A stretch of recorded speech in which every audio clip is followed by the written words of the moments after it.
Science یہ کفار کا مذہب ہے اور کفار کا دین ہے اور کفار کا عقیدہ ہے۔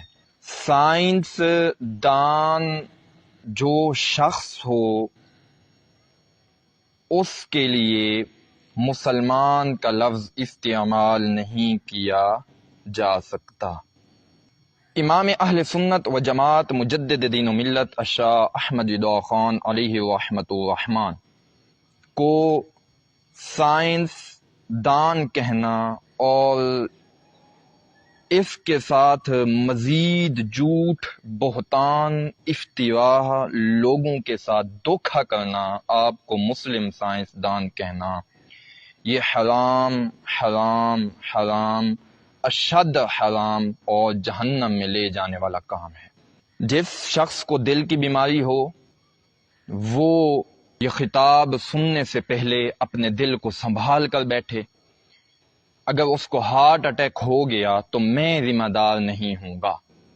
فقیر نے یہ بیان کیا ہے کہ سائنس نصارا کا دین ہے اور جو شخص سائنس دان ہو اس کو مسلمان نہیں کہا جا سکتا۔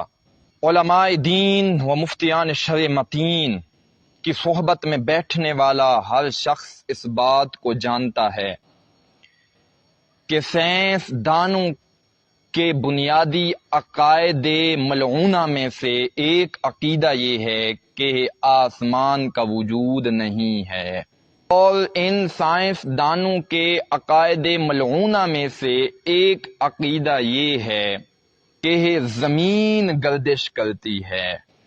یہ دونوں عقیدے، ان کے علاوہ کئی کفریات ہیں ان کے، یہ دونوں عقیدے یہ صراحتاً قرآن مجید کے خلاف ہیں، اور اسی کو امام احمد رضا خان علیہ رحمۃ الرحمن نے ذکر کیا ہے۔